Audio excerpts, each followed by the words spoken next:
స్తుతి ఆరాధనా ఆరాధనా స్తుతి ఆరాధనా ఆరాధనా స్తుతి ఆరాధనా. ప్రార్థన. ఎంతగానో ప్రేమిస్తున్న మా ప్రియ పరలోకపు తండ్రి, నీకే వందనాలు, స్తుతులు, స్తోత్రాలు. గడిచిన మాసం అంతయు ప్రభువా తండ్రి, నీ రెక్కల చాటు మమ్మల్ని భద్రపరుచుకున్నావు. నీకే వందనాలు, స్తుతులు, స్తోత్రాలు ప్రభువా. అవును దేవా తండ్రి యేసయ్య, విత్తబోతున్న వాక్యాన్ని జ్ఞాపకం చేసుకోండి ప్రభా. ఈ వాక్యాన్ని ప్రభువా తండ్రి నీరు కట్టు మీరు ఫలింపచేయండి తండ్రి. వినే చెవులు గ్రహించే మనసు మీద ఇచ్చేయండి. అదేవిధంగా ప్రభా మాట్లాడవు నేను కాదు ప్రభా, నీ పరిశుద్ధాత్మతో ప్రభువా నీ మాటలు ప్రభువా మా నోటిలో పలికించండి. మీరు సహాయం దయచేయండి. అల్పుడను అయోగ్యులను ప్రభువా తండ్రి ప్రభా నియమించుకునే దాన్ని బట్టి నీకు నీ పదాలకు లెక్కలేని కృతజ్ఞత అర్పణ తెలియజేసుకుంటున్నాం. అవునేవా, మీరే మాకు సహాయం అందించి కృప చూపి దయ చూపించమని, మాకు ఆత్మకు ప్రభువా ఎలాంటి ఆహారం కావాలో మీరే మాకు బయలుపరచండి. మీరే మాకు తోడుగా నీడిగా ఉండి కాచి కాపాడమని అడిగి వేడుకుంటున్నాం మా ప్రియ పరలోకపు తండ్రి, ఆమేన్. అదేవిధంగా మనం ఈరోజు చెప్పబోయే అంశము దేవుని పనిలో మానవుని పాత్ర. దేవుని మనం పని చేయడం, దేవుడు మనకు పని చేయాలంటే మనం ముందుగా మనము దేవునికి సహాయపడాలి. దేవుడు మనము దేవునికి సహాయపడితే మనలో మనం ఏది చేయాలో దేవునికి మనం సహాయపడితే అదే విషయమైనా కానీ.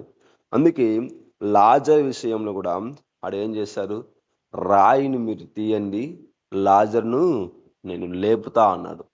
రాయిని మీరు తీయండి, లాజర్ నేను లేపుతా అన్నాడు. కానీ మనం కూడా దేవుని పనిలో మనం ఉండాలి. దేవుని పనిలో దేవుని పాత్రలో మనం ఉంటే దేవుడు మన పని చేసే రీతిగా ఉంటున్నాడు, అద్భుతకరం చేసే రీతిగా ఉంటున్నాడు. అందుకే అక్కడ రాయిని మీరు తీయండి, లాజర్ నేను లేపుతా అన్నాడు. అదేవిధంగా వలలు మీరు వేయండి, చేపలు నేను తీసుకొని వస్తా అని వాళ్ళు అన్నారు.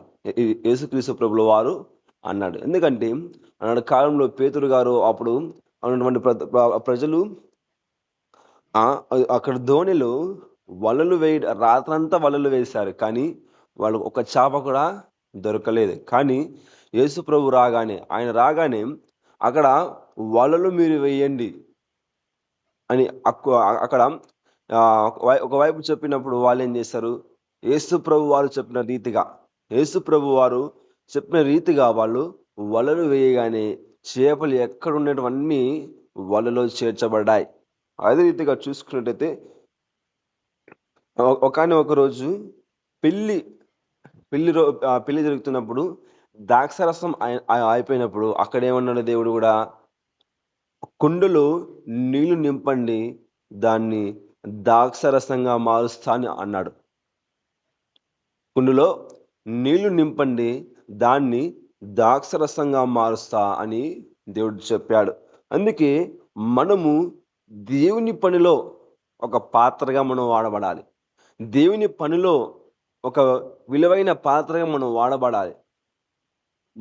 మన జీవితమే, మన యాత్రని మనం ఎందుకు వచ్చాం, దేవుని పని చేయడానికి, దేవుని పనిలో మనం ఉండడానికి, దేవుని మనము యాత్ర మనము నచ్చడానికి మనం వచ్చాం. కానీ మనం ఏం చేస్తున్నాం, దేవుని పనికి మనం దూరం అయిపోతున్నాం.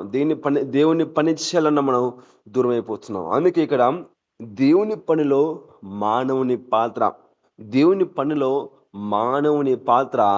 మనం దేవుని పనిలో మనం ఒక మామూలమైన మనల్ని దేవుడు ఉన్నత స్థాయిగా నిలబెట్టే దేవుడుగా ఉంటున్నాడు.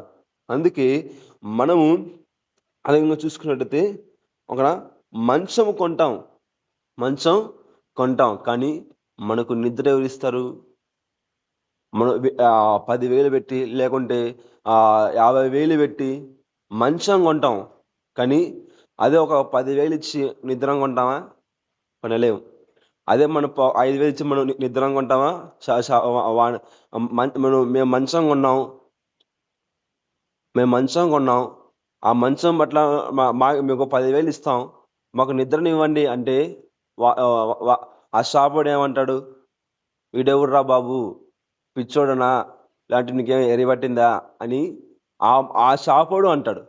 కానీ మనకు నిద్ర ఎవరు ఇవ్వాలి? దేవాతి దేవుడు ఇవ్వాలి. ఎవరు ఇవ్వాలి? దేవాతి దేవుడు ఇవ్వాలి. అందుకే నిద్రలు 4 రకాలు. సహజ నిద్ర, గాఢ నిద్ర, మరణ నిద్ర, క్రీస్తునందు నిద్ర. నిద్రలు 4 రకాలు. ఫస్ట్ది సహజ నిద్ర అంటే ఏమిటి? అలాగా పండుకుంటాడు.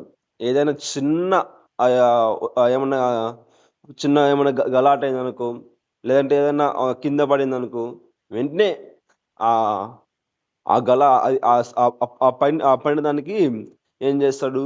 లేచి కూర్చుంటాడు. గాఢ నిద్ర అంటే మనం ఏది పడేసినా, ఎంత గొడవ చేసినా, అది ఎంత అక్కడ గొడవ అయినప్పుడు కూడా ఆయన ఏం చేస్తాడు? నిద్రలోనే ఉంటాడు. అది గాఢ నిద్ర అంటారు. మరణ నిద్ర అంటే ఇంకా చనిపోయిన వ్యక్తిని సమానం. అంటే చనిపోయిన వ్యక్తి మరణం లేస్తాడండి? లేడు. వాడి ముందర నువ్వు ఎన్ని ఇది చేసినా, ఎన్ని నువ్వు వాయిద్యాలతో నువ్వు వాయించినా వాడు లేడు. ఎందుకంటే మరణ నిద్రలోకి వెళ్ళిపోయాడు. అదే ఇక్కడ చూసుకున్నట్టే క్రీస్తునందు నిద్ర, అది ఎంతో గొప్ప భాగ్యం. అది మనకు క్రైస్తవులు అడమైన వారికి క్రీస్తునందు నిద్ర అంటే ఎంతో గొప్ప భాగ్యం. ఒక 10 కేజీలు లేకుంటే 20 కేజీల బంగారం దొరికినంతగా, వెండి దొరికినంతగా మనకు అది ఎంతో మనకు సంతోషం. అందుకే క్రీస్తునందు నిద్ర ఎంతో మనకు ఆనందం. చూసుకున్నట్టయితే చూడండి, ఇక్కడ కీర్తనాలు 13వ అధ్యాయము,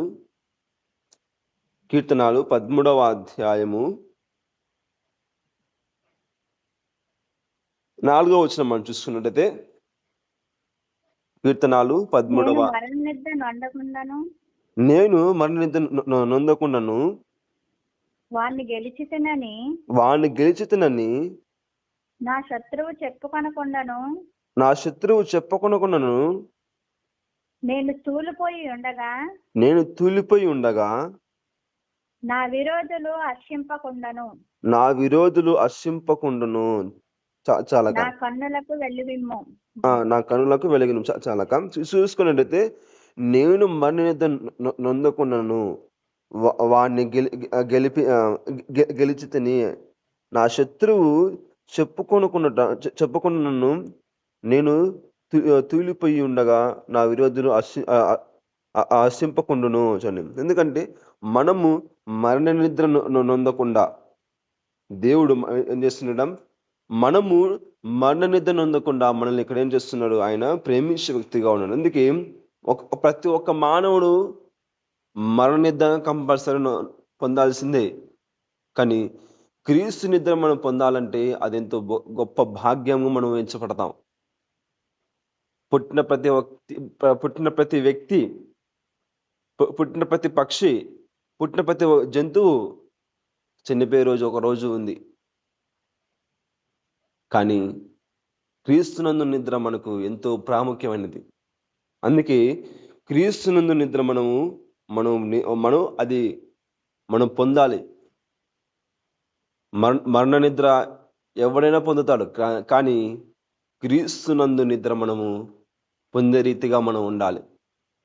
ఎందుకంటే ఈరోజు దేవుడు మెచ్చుకుంటేనే, అందుకే యేసు గారి విషయంలో కూడా ఆయన దేవుడు మెచ్చుకున్నాడు. ఏం మెచ్చుకున్నాడు? ఈయన పాపము చేయలేదు. పాపానికి అక్కడ రాణి ఏం చేసింది?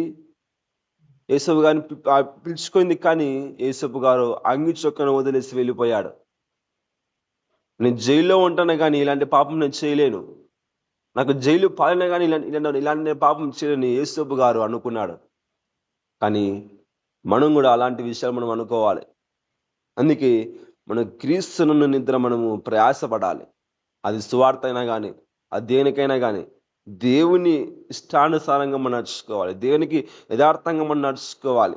దేవునికి మనం క్రీస్తునందు నిద్ర మనం పొందే రీతిగా మనం ఉండాలి. అందుగా చూసుకున్నది 1 తెస్సలోనికీ రాసిన పత్రిక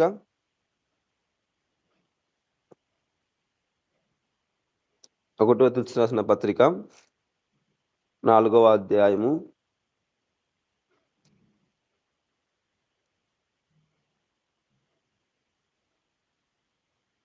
1 తెస్సలోనికీ రాసిన పత్రిక 4వ అధ్యాయము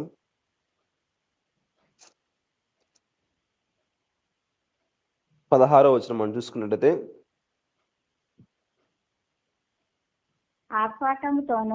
ఆర్భాటముతోను ప్రధాన దూత శబ్దముతోను దేవుని బూరతోను పరలోకము నుండి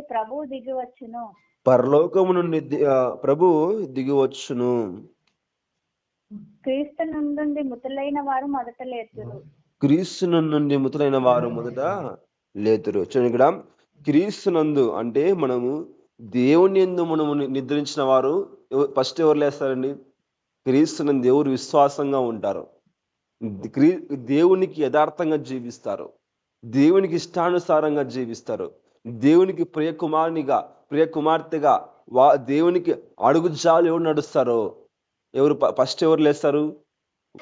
క్రీస్తునందున్న చనిపోయిన వారు మాత్రమే లేచే వ్యక్తులుగా ఉంటారు. అందుకే మనం మంచాన్ని కొంటాం, కానీ మనం నిద్ర మనం కొనలేము. నిద్రని ఎవరిస్తారు? దేవుడే ఇస్తాడు. నిద్రని ఎవరిస్తారు? దేవుడే ఇవ్వాలి. ఈ కాలంలో మనం చూస్తున్నాం, చాలా మందికి నిద్ర లేక ఏమైపోతున్నారు? మనం ఎలా పనుకున్నా, ఎలా తిరిగినా, ఎలా మనము పనుకొని దొరలా కూడా మనకి నిద్ర రావడం లేదు. కానీ నిద్ర ఎవరు దయచేయాలి? దేవుడే మనకు దయచేయాలి. ఒక మానవుడు కానీ, జంతువు కానీ, పక్షి కానీ నిద్ర ఎవరు దయచేయాలంటే దేవుడు మాత్రమే మనకు నిద్ర అనేది ఆయన మాత్రమే దయచేయాలి. ఆయన నిద్ర దయచేస్తేనే మనం ప్రశాంతంగా మనం నిద్రపోతాం. లేకుంటే ఎన్ని నిద్ర మాత్రాలు మింగినా, లేదంటే ఎన్ని మనము నైట్ పూట వాకింగ్ చేసి పని చేసి అలసిపోయి వచ్చినప్పుడు కూడా కొంతమంది నిద్రపోరు. కానీ నిద్ర ఎవరు దయచేయాలి? దేవుడే దయచేయాలి, దేవుడే ఇవ్వాలి. ఒక మానవునికి నిద్ర దేవుడే ఇవ్వాలి. అందుకే మనము క్రీస్తునందున్న నిద్ర దేవుడు అక్కడ మొదటగా పరలోకం నుండి దూతలు వచ్చి మొదటగా లేపి వ్యక్తులుగా ఉంటున్నాయి. అందుకే మనము క్రీస్తునందు నిద్ర మనము పొందాలి. క్రీస్తునందు నిద్ర మనము అది సంతోషంగా మనం భావించాలి. మరణ నిద్ర ఎవరైనా పొందుతారు, కానీ క్రీస్తునందు నిద్ర ఎంతో ప్రాముఖ్యము, ఎంతో సంతోషము, ఎంతో ఆనందము. ఇప్పటికిప్పుడు ఎవరైనా వ్యక్తి మనకు ₹1,00,000 ఇస్తాం, ఎంత సంతోషంగా మనము గంతులేస్తాం. అందుకే క్రీస్తునందు నిద్ర అంత సంతోషంగా, అంత ఆనందంగా మనలో ఉన్నటువంటి ఆత్మ గంతులు వేస్తుంది. ఈ శరీరం మట్టిలో కలిసిపోతుంది, కానీ మనలో ఉన్నటువంటి ఆత్మ గంతులు వేస్తుంది. క్రీస్తునందు నిద్ర అంటే మనం క్రీస్తు యథార్థంగా జీవిస్తాం. క్రీస్తుకి యథార్థంగా నువ్వు నడుచుకున్నావు, క్రీస్తుకు మాట తిరిగా నువ్వు నడుచుకున్నావు, క్రీస్తు ఎలాగ మాట్లాడారో, ఎలా ప్రకటించమన్నాడో, ఎక్కడ వెళ్ళమన్నాడో అక్కడ వెళ్ళావు గనుకని నీలో ఉన్న ఆత్మ చనిపోయినప్పుడు ఏం చేస్తుంది? గంతులు వేస్తుంది. అయ్యో, నేను ఈ లోకంలో జీవించాను, ఈ లోకంలో తిరిగాను, కానీ నాకు శరీర కోరికను తీర్చుకోకుండా ఆత్మానుసారంగా కోరికలు తీర్చాను అని ఆత్మ ఏం చేస్తుంది? గంతులు వేస్తుంది. అందుకే ఇక్కడ మరొకసారి మనం చదువుకుంటే 16వ వచనం, దయచేసి మ్యూట్లో పెట్టుకోనండి. దయచేసి మ్యూట్లో పెట్టుకోనండి.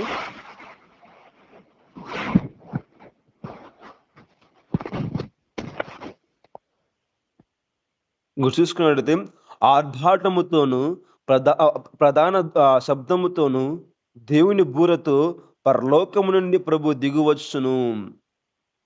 క్రీస్తునందుండి మృతులైన వారు మొదట లేతురు. చూడండి, క్రీస్తునందు ఎవరు చనిపోతారో, ఎవరు మృతులవుతారో వారు మొదటగా లేస్తారు. ఎప్పుడు? రెండవ రాకడ అతి సమీపముగా ఉంది కనుక మనము రాకడకు సిద్ధపడాలి. రెండవ రాకడకు మనము ముందుగా మనం ఉండాలి. అందుకే క్రీస్తునందు మృతులైన వారు మొదటగా లేస్తారు. క్రీస్తునందు మృతులైన వారు మొదటగా లేస్తారు. చూడండి, అదే విధంగా మనం చూసుకున్నట్టే అదే కీర్తనాలు 4వ అధ్యాయము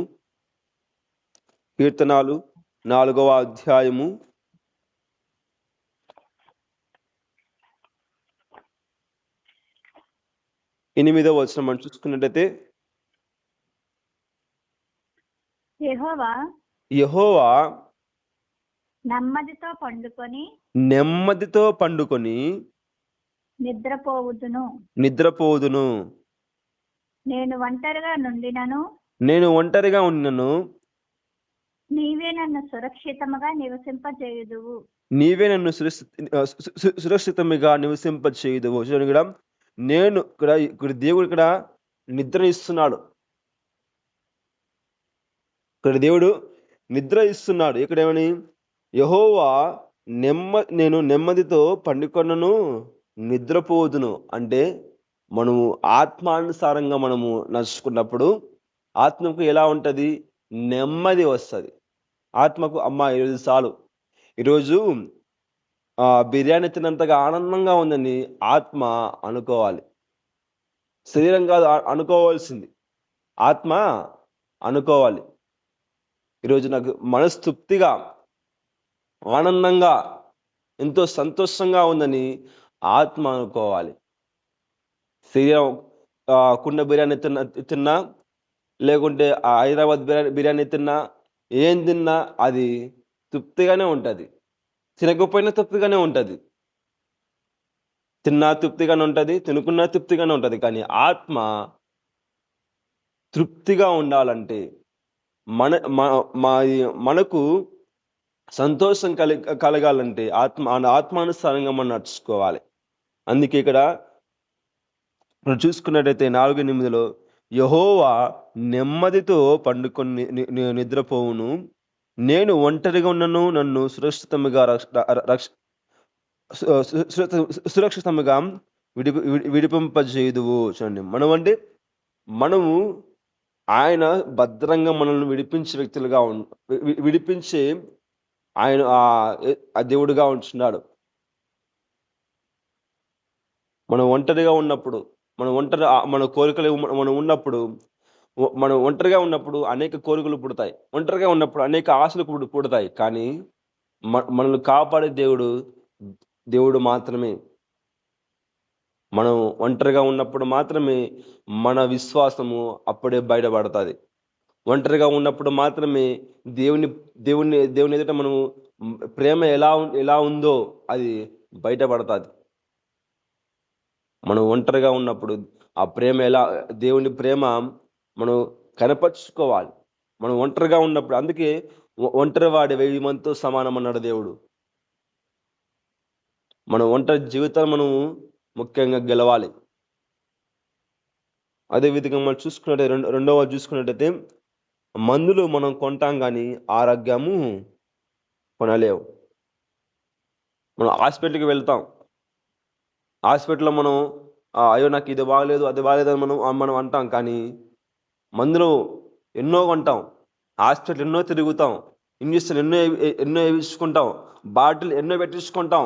కానీ ఆరోగ్యం ఎవరు ఇవ్వాలి? దేవుడే ఇవ్వాలి.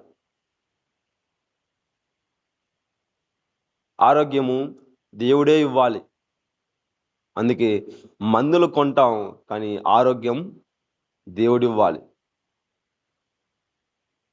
అందుకే అదే దీని నుంచి మనం కొన్ని రెఫరెన్స్ మనం చూసుకుందాం. మలాకీ గ్రంథము 4వ అధ్యాయము 2వ వచనం మనం చూసుకున్నట్టయితే మలాకీ గ్రంథము 4వ అధ్యాయం 2వ వచనం.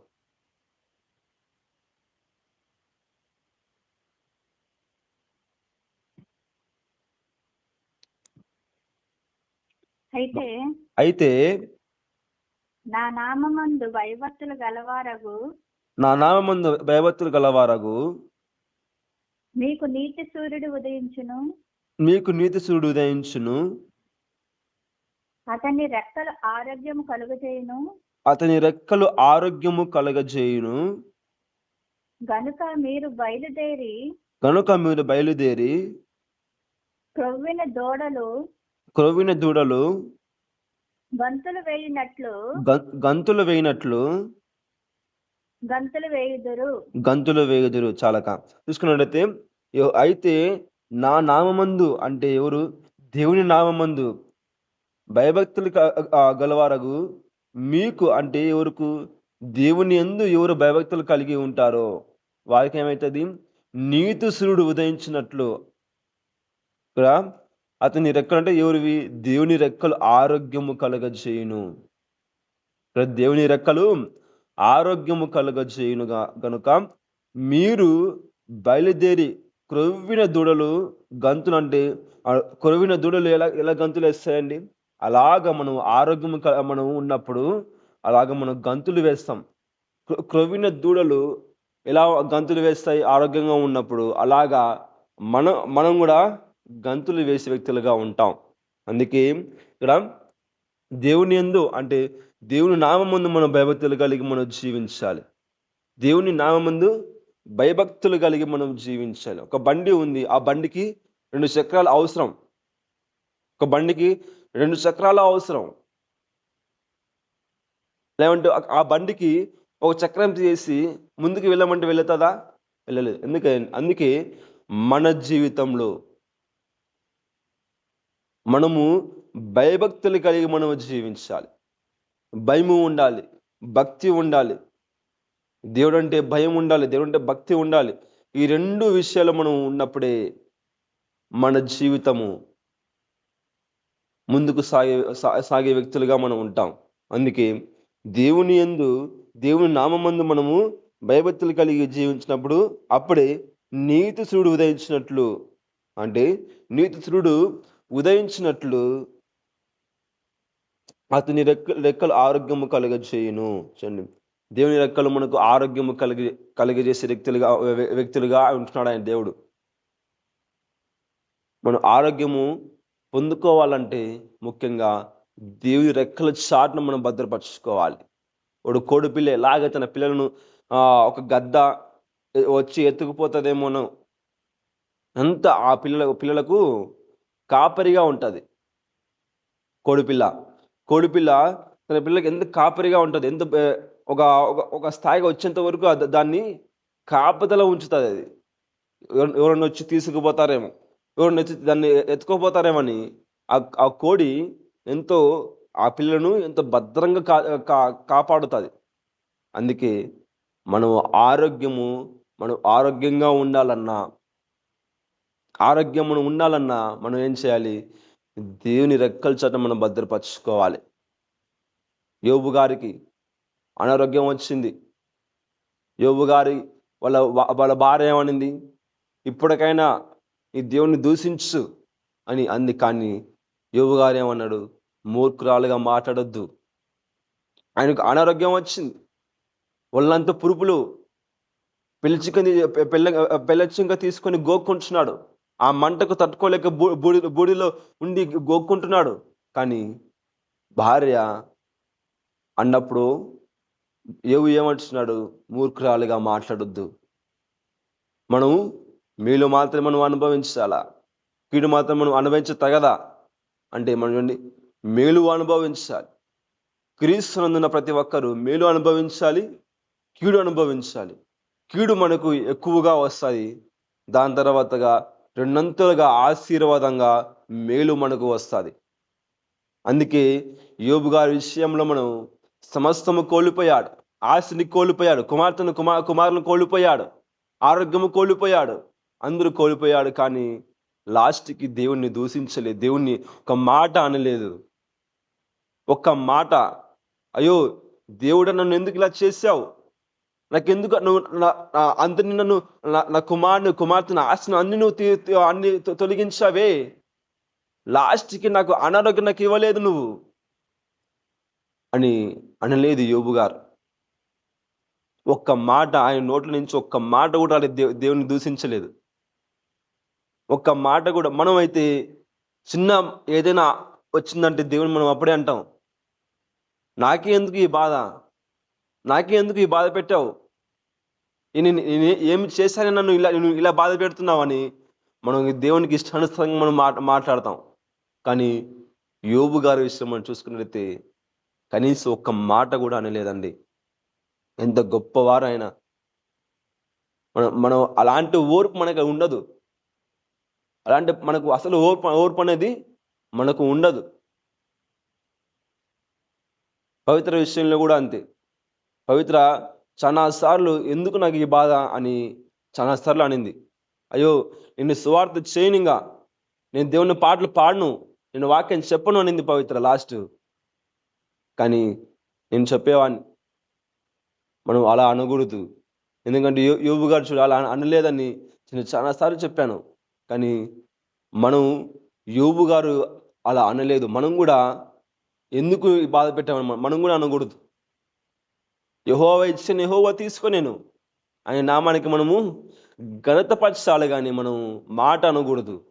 ఆయన నామాన్ని మనం ఘనపరచాలి, కానీ మనం మన నోటిలో దుర్మాటలు మనం మాట్లాడకూడదు. దేవునికి దేవుడు ఇస్తాడు, దేవుడే తీసుకుంటాడు. సమస్తము ఆయన చూస్తున్న వ్యక్తి.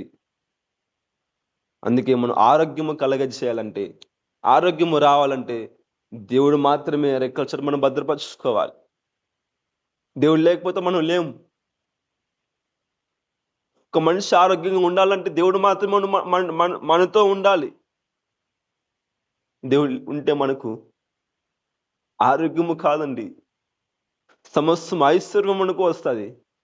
అందుకే మనం రెక్కల చాటున మనం భద్రపరచుకోవాలి. ఆయన రెక్కల చాటున మనం భద్రపరచుకోలేదు. కోడిపిల్ల ఎలాగా తన పిల్లని రెక్కల చాటున భద్రపరుచుకుంది? గద్ద ఎత్తుకుపోతుందేమని అనుకుంది, కానీ తన రెక్కల చాటున ఉన్నప్పుడు గద్ద కాదు కదా, గద్ద వాళ్ళ అమ్మ వచ్చిన ఎత్తుకుపోదు. అందుకే మనం దేవుని రెక్కల చాటున మనం భద్రపరుచుకున్నప్పుడు సాతానుడు దరిదాపులో మన యొద్దకు రాడు. మనం క్రీస్తు మనం రెక్కల చాట మనం ఉండాలి. దేవుని రెక్కల చాట మనం ఉండాలి. దాని తర్వాత ఎవరు వచ్చినా మనల్ని ఆపే వ్యక్తి ఉండడు, రాడు కూడా. అందుకే మనం క్రీస్తును మనము రెక్కల చాట మనం భద్రపరుచుకునే వ్యక్తిగా మనం ఉందాం. అదేవిధంగా మనం చూసుకున్నట్టయితే ఇంకో చూసుకుందాం. ఆహారం మనం కొంటాం కానీ ఆకలి కొనలేమండి. చూడండి, ఆహారం మనం కొంటాం కానీ ఆకలి ఎవరు ఇస్తారండి? దేవుడు మాత్రమే మనకు ఇస్తాడు. మనం ఆహారం ఎంతో బిర్యానీ కానీ, కొండ బిర్యానీ కానీ, లేకపోతే ఇంకా కొన్ని ఉన్నాయి, అలాంటి ఆహారం మనం కొంటాం. కానీ ఆకలి ఎవరు దయచేయాలి? దేవుడే దయచేయాలి. చూసుకుందాం ఈ రెఫరెన్స్ మనం చూసుకుందాం. ప్రసంగి గ్రంథము 2వ అధ్యాయము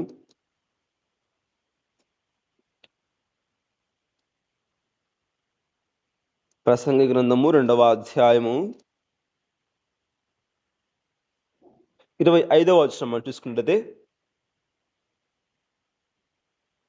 ఆయన సెలవు లేక భోజనము చేసి సంతోషించుట ఎవరికి సాధ్యము? చాలా కష్టం వినం. ఆయన సెలవు ఎవరు? దేవుని సెలవు లేక, దేవుని ఆజ్ఞ లేక. ఇక్కడ భోజనము చేసి సంతోషించుట ఎవరికి సాధ్యం? ఎవనికి సాధ్యమండి? దేవుని ఆజ్ఞ లేక భోజనం తినలేము. దేవుని ఆజ్ఞ లేకుంటే మనకు ఆహారం మనకు ఆజ్ఞ కాదు. దేవుని ఆజ్ఞ లేకుంటే మనకు నిద్ర రాదు. దేవుని ఆజ్ఞ లేకపోతే మనకు ఆరోగ్యం రాదు. దేవుని ఆజ్ఞ ఉండాలి. దేవుని సెలవు ఉండాలి. దేవుని ఆజ్ఞ లేనిదే మనము ఏది చేయలేము. దేవుని ఆజ్ఞ లేనిదే మనము కూర్చోవాలన్నా, లేచి నిలుచుకోవాలన్నా, మనం ఇక్కడి నుంచి అక్కడ వెళ్ళాలన్నా దేవుని ఆజ్ఞ ఉండాలి. దేవుని ప్రణాళిక ఉండాలి. అందుకే స్పష్టంగా చెప్తున్నాడు ఇక్కడ 25వ వచనంలో, ఆయన సెలవు లేక భోజనము చేసి సంతోషించుట ఎవనికి సాధ్యమండి? భోజనము చేస్తాం, మనము ఎన్నో డబ్బులు పెట్టి విలువ పెట్టి గొప్ప గొప్ప ఆహారం మనం కొంటాం. ఎవరు తినలేందుకు మనం కొంటాం. కానీ ఆకలి ఎవడు దయచేయాలి? దేవుడు దయచేయాలి. ఆకలి ఆయన మాత్రమే సెలవు ఇవ్వాలి. ఆరోగ్యం ఆయన మాత్రమే సెలవు ఇవ్వాలి. నిద్ర ఆయన మాత్రమే సెలవు ఇవ్వాలి. ఇక్కడి నుంచి అక్కడ వెళ్ళాలన్నా ఆయన మాత్రమే సెలవు ఇవ్వాలి. మన ఫోన్లో మనం మాట్లాడినా కూడా ఆయనే మనకు సెలవు ఇవ్వాలి. ఆయన ఆజ్ఞ లేనిదే మనం ఏది చేయలేం. అందుకే అంటాం, దేవుని ఆజ్ఞ లేనిది మనకు సేమైనా కుట్టదు. దేవుని ఆజ్ఞ లేనిది మనకు పామైనా కుట్టదు. దేవుని ఆజ్ఞ లేనిది మనము బండ్ల నుంచి మనం కిందకైనా మనం పడం. దేవుని ఆజ్ఞ ఉండాలి. దేవుని ఆజ్ఞ లేనిదే మనకు ఆరోగ్యము రాదు. అందుకే దేవుని ఆజ్ఞ లేనిదే మనకు ఆహారము, మనకు ఆకలి అనేది మనకు ఉండదు. ఎందుకంటే గొప్పగా మనం కొంటాం, కానీ సంతోషాన్ని ఎవరు ఇవ్వాలండి? గొప్పగా మనకు డబ్బు మనం సమస్తము మనం ఖర్చు పెట్టి ఒకడు ఏం చేస్తాడండి, 50,000 పెట్టి ఆహారాన్ని కొన్నాడు. 50,000 పెట్టి ఆహారాన్ని కొన్నాడు, కానీ ఆయన కొంచెం మాత్రమే తిన్నాడు, మిగతాదంతా అలానే ఉంచాడు. కానీ ఆహారం మనం కొంటాం, ఆకలి ఎవరు దయచేయాలి? దేవుడు మాత్రమే దయచేయాలి. ఆహారాన్ని కొంటాం, సంతోషాన్ని ఎవరు ఇవ్వాలి? మన దుఃఖంలో ఉన్నాం, మన బాధలో ఉన్నాం, మన హింసంలో ఉన్నాం, మనకు అనారోగ్యంలో ఉన్నాం, కానీ సంతోషాన్ని ఎవరు ఇవ్వాలి? ఆరోగ్యం ఎవరు ఇవ్వాలి? దేవుడు మాత్రమే మనకు ఇవ్వాలి. దేవుడు మాత్రమే మనకు ఇవ్వాలి.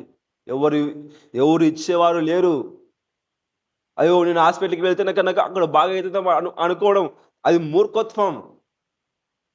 అయ్యో, నేను ఇక్కడ హాస్పిటల్కి వెళ్ళాలంటే నేను హాస్పిటల్కి వెళ్తాను, నాకు గొప్ప గొప్ప హాస్పిటల్ ఉన్నాయి, నేను డబ్బు ఖర్చు పెడతాను అని డబ్బులు ఖర్చు పెట్టినా కూడా నీకు ఆరోగ్యము రాదు. ఎన్ని పెద్ద పెద్ద హాస్పిటల్కి వెళ్ళినా కూడా నీ డబ్బు వ్యర్థమవుతుంది, కానీ నీకు ఆరోగ్యము రాదు. ఎవరు నీకు ఆరోగ్యము దయచేయాలి? నీకు ఆరోగ్యం నిన్ను చూసుకోవాలంటే దేవుడు మాత్రమే నిన్ను చూసుకోవాలి. దేవుడు మాత్రమే నీకు ఆరోగ్యము దయచేయాలి. నువ్వు ఏదో హాస్పిటల్కి వెళ్ళినా, పెద్ద పెద్ద హాస్పిటల్కి వెళ్ళినా అక్కడ అద్దాలు ఉంటాయి, కానీ పెద్ద పెద్ద హాస్పిటల్కే ఉంటాయి, అద్దాలు మాత్రమే ఉంటాయి. అక్కడ డాక్టర్లు సరిగ్గా ఉండరు, సరిగ్గా చూడరు. చూసే దేవుడు మాత్రమే. మనల్ని మాట్లాడే వ్యక్తి దేవుడు మాత్రమే. మనల్ని సంతోషపెట్టాలనే వ్యక్తి దేవుడు మాత్రమే. మనకు ఆహారము, మనకు ఆకలి దయచేసే వ్యక్తి దేవుడు మాత్రమే. ఆయన మాత్రమే. ఆయన లేకుండా మనం అసలు రాం. అసలు మనం పుట్టబోం కూడా. దేవుని ఆజ్ఞ లేకుండా మనం పుట్టబోం, మాట్లాడలేం, మనం చూడలేం. అసలు మన కాళ్ళు నడవాలన్నా మనము పోలేం, అయితే ముట్టుకోలేం. దేవుడు ప్రతి ఒక్క ఒక్క పనిలో దేవుని ఆజ్ఞ అనేది ప్రతి ఒక్క పనిలో మనం ఉంటుంది దేవుని ఆజ్ఞ. అందుకే ఇక్కడ 25వ వచనంలో స్పష్టంగా చెప్తున్నాడు ప్రసంగి గ్రంథంలో కూడా 25వ వచనంలో స్పష్టంగా చెప్తున్నాడు. ఇది ఆయన సెలవు లేక భోజనము చేసి సంతోషించుట ఎవరికి సాధ్యము? చూడండి, భోజనము చేసి సంతోషించుట ఎవరికి సాధ్యం అండి? అందుకే ఆయన ఆజ్ఞ కంపల్సరీగా మనకు ఉండాలి. ఆయన ఆజ్ఞ లేనిదే మనం ఏది చేయలేము. అదేవిధంగా మనం చూసుకున్నట్టయితే ఇంకొక మనం చూసుకుందాం.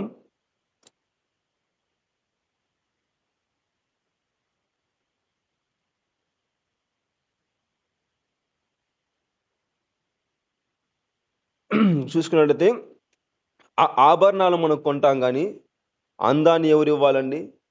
ఆభరణాలు మనం కొంటాం కానీ అందము ఎవరు ఇవ్వాలంటే మనం చూసుకుందాం. ఎస్తేరు గ్రంథము 2వ అధ్యాయము. ఎస్తేరు గ్రంథము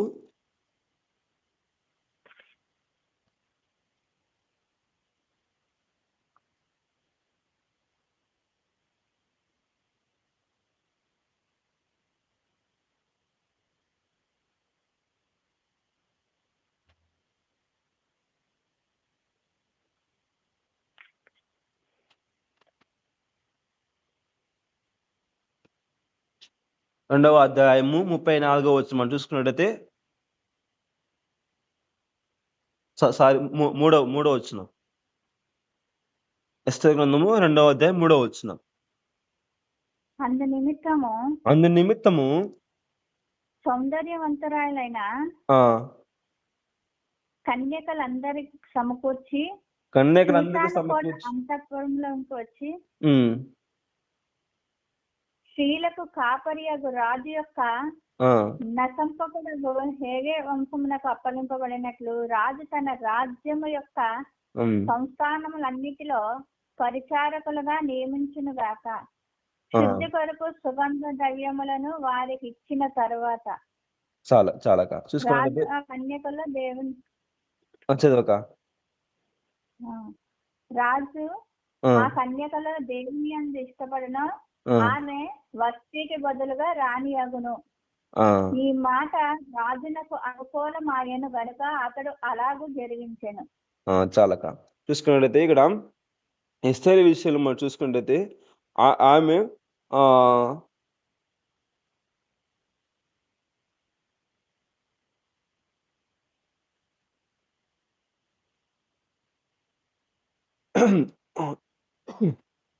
వస్తికి బదులుగా ఆమెను రాణిగా నియమించింది ఇక్కడ ఎస్తేరుగా మాత్రమే. అందుకే మనం అందము అక్కడ ఆమె ఎస్తేరు ఎంతో గుణవంతరాలు. ఆమెకున్న అక్కడ ఎంతో ఆమెకు అక్కడ బంగారం ఉంది. ఆమెకు బంగారం ఉంది, ప్రతి ఒక్కటి ఆమె ఎంతో అందంగా ఉందన్నమాట ఆమె. కానీ ఆమె ఏమనుకుంది? ఆమె బదులుగా ఎస్తేరుని నిలబెట్టాడు దేవుడు. అందుకే మనం అందం ఉంది కదా అని మనము మురిసిపోకూడదు, బంగారం ఉంది కదా మనం మురిసిపోకూడదు. కానీ అది ఇచ్చింది ఎవరు?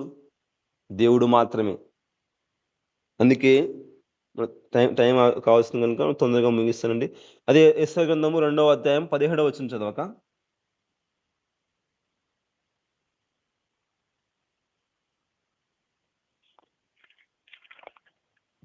అప్పుడు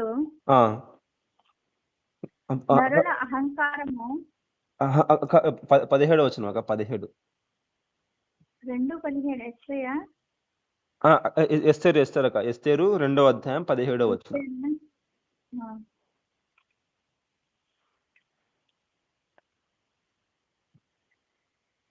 స్త్రీలందరికంటే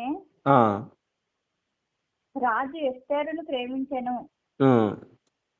కన్యలందరికంటే ఆమె అతని వలన దయాదాక్ష్యమును పొందెను. అతడు రాజ్య కిరీటమును ఆమె తలపైన ఉంచి ఆమెను వస్తికి బదులుగా రాణిగా నియమించాను.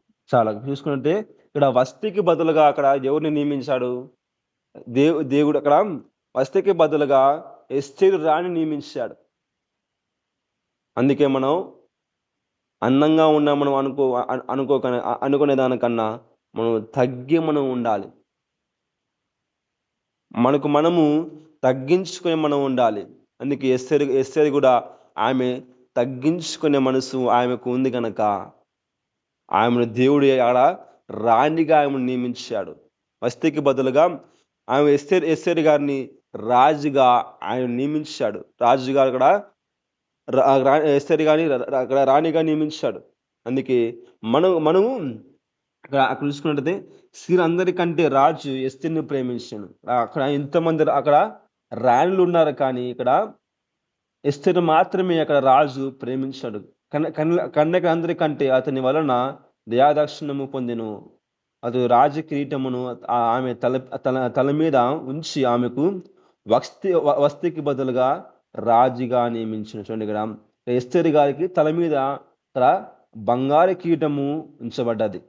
అందుకే ఇక్కడ అందము మనం కొనలేం, బంగారం మనం కొనలేం, కానీ అందము కొనాలన్నా బంగారం కొంటాం, కానీ మనం ఆ బంగారం మనం అందంగా మనం కనిపించుకోవాలని మనం బంగారం మనం ఎందుకు కొంటాం?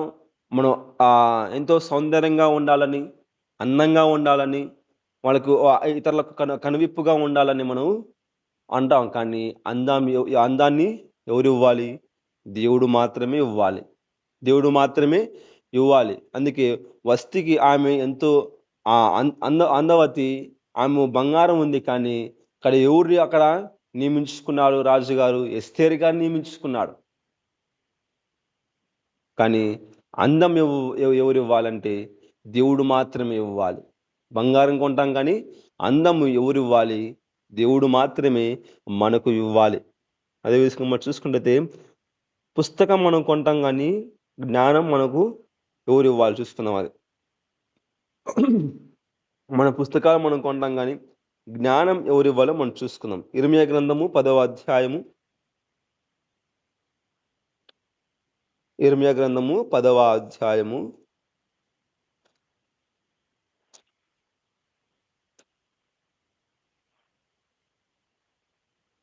8వ వచనం. జనులు కేవలము పశుప్రాయులు, అవివేకులు, బొమ్మల పూజల వలన వచ్చు జ్ఞానము వ్యర్థము. చాలాగా చూసుకున్నట్టయితే జనులు కేవలము పశుప్రాయులు, వ్యర్థము. అదేవిధంగా జనులు కేవలము పశుప్రాయులు, అవివేకులు, బొమ్మలు పూజ వలన వచ్చు జ్ఞానము వ్యర్థము. చూసుకున్నట్టయితే ఇక్కడ జనులు ఇక్కడ ఏమైపోతున్నారంటే బొమ్మలకు మొక్కుతున్నారు. అంటే బొమ్మలకు ఉన్నటువంటి గ్రంథాలు చదువుతున్నారు.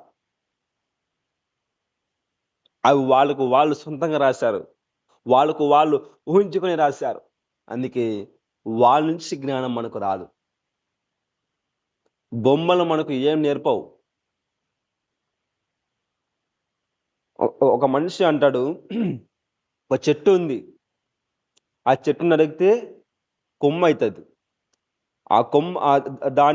ఆ కొమ్మను చెక్కితే బొమ్మ అవుతుంది.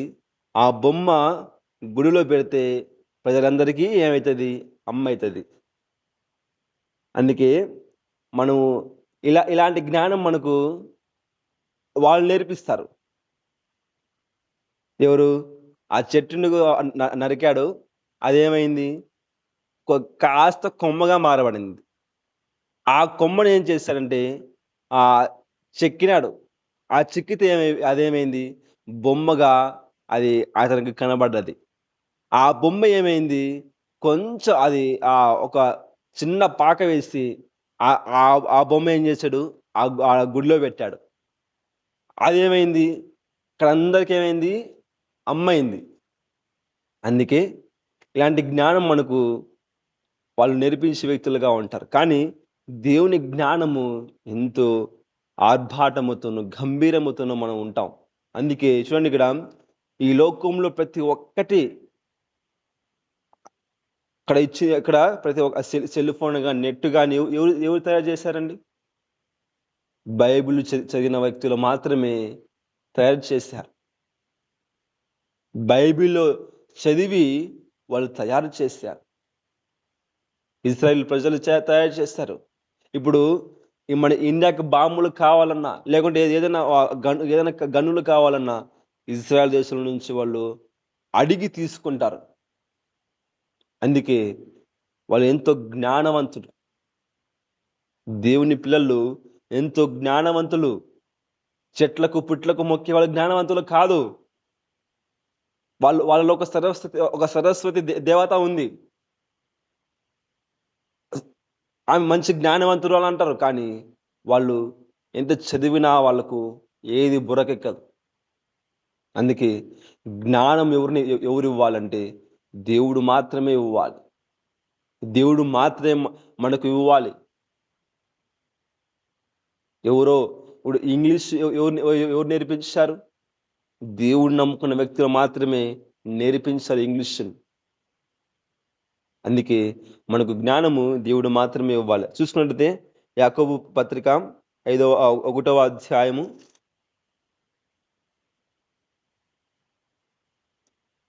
1వ అధ్యాయము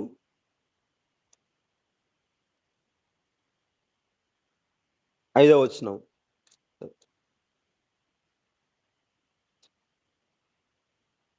1వ అధ్యాయం 5వ వచనం.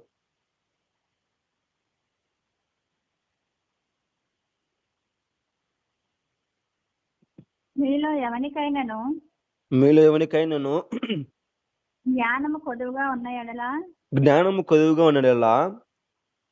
అతడు దేవుణ్ణి అడగవలెను, అప్పుడు అతనికి అనుగ్రహింపబడెను. చాలా చూసుకున్నట్టయితే మనకు అంటే ఎవరికి దేవుని బిడ్డలకు ఎవరికైనా జ్ఞానము కొదువుగా ఉన్నట్టయితే, ఇప్పుడు గొప్ప దైవజనులు ఉంటున్నారు, వారు జ్ఞానం ఇచ్చింది ఎవరు? దేవుడు మాత్రమే. ఏదో వచ్చి చెప్పిపోతే అది మనకు జ్ఞానం నేర్పించదు. వాళ్ళు నేర్చుకొని కూర్చొని వాళ్ళకు అర్థమయ్యే రీతిగా వాళ్ళు చూసుకున్న తర్వాతనే దైవజనులు మనకు బోధిస్తారు. అందుకే వాళ్ళకు జ్ఞానం ఇచ్చేది దేవుడు మాత్రమే. మనకు జ్ఞానం నేర్పించేది దేవుడు మాత్రమే. అందుకే జ్ఞానము మనం అడిగితే దేవుడు ఇస్తాడు. జ్ఞానము మనకి ఏది కొదువుగా ఉన్నట్టయితే అది అడగాలి. దేవుణ్ణి అడిగితే మనకు ఇస్తాడు. అందుకే లాస్ట్ వచనం మనం చదువుకుందాం. కీర్తనాలు 147వ అధ్యాయం, కీర్తనాలు 147 సంకీర్తన 5వ వచనం. 147 సంకీర్తన 5వ వచనం మనం చూసుకున్నట్టయితే,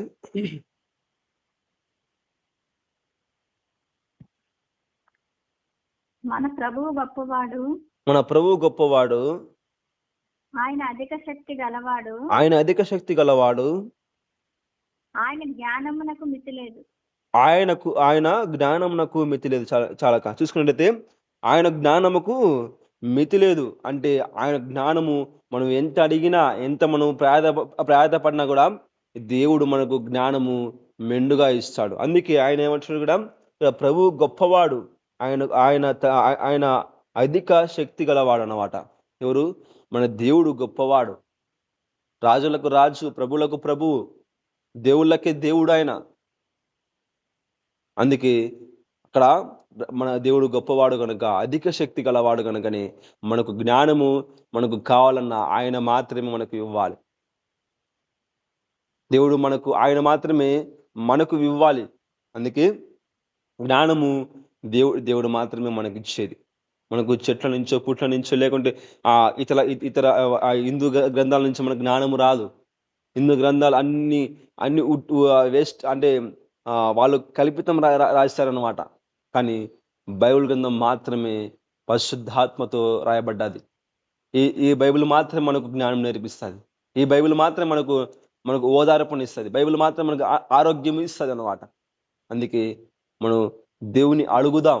అది ఆరోగ్యమైనా కానీ, లేకుంటే నిద్ర అయినా కానీ, లేకపోతే మనకు ఏది సమస్య ఉన్న ప్రతి ఒక్కటి దేవుని అడిగి మనం దేవుని స్వీకరించుకుందాం. దేవుని మనం ప్రతి ఒక్కటి అడుగుదాం. మనకి ఏది కొదువుగా ఉందో, ఏది మనకు అనారోగ్యంగా ఉన్నావో ప్రతి ఒక్కటి దేవుని అడిగి మనము తీసుకుందాం, దేవుని అడిగి మనము ముందుకు వెళదాం. దేవుడు వాక్యము దీవించి ఆశీర్వదించి బలపరచును గాక.